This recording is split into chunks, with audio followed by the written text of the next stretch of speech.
رجع يسوع لكفرناحوم وسمعوا الناس باللي هو في الدار، وتجمعوا بزاف الناس حتى ما بقات حتى بلاصه قدام الباب.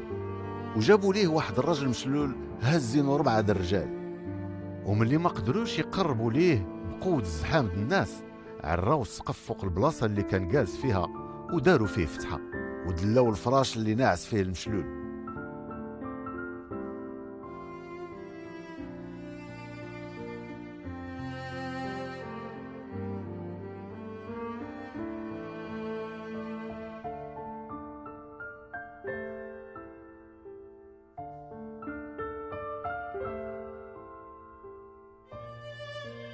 ومن اللي شاف يسوع ايمانهم قال المشلول: ولدي راه تغفروا ليك ذنوبك. وكانوا جالسين تما شي علماء الشرع وقالوا في خاطرهم: علاش كيتكلم هذا الراجل هكا وكيقول كلام الكفر؟ شكون يقدر يغفر الذنوب من غير الله بوحده؟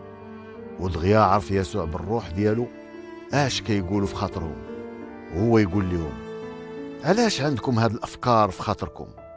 اما سهل يتقال المشلول مغفورين ليك ذنوبك، ولا يتقال ليه نوض هز فراشك وسير. ولكن خاص تعرفوا باللي ولد الانسان عنده السلطه على الارض باش يغفر الذنوب.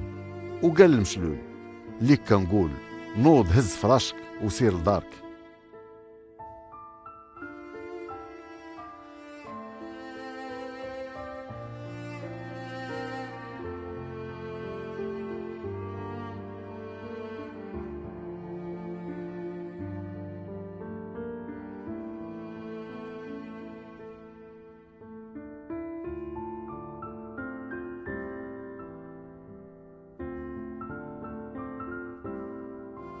ووقف الراجل وهز فراشه وخرج قدام الناس، وتعجبوا كلهم وعطاوا العز لله وقالوا: عمرنا ما شفنا بحال هاد الشيء.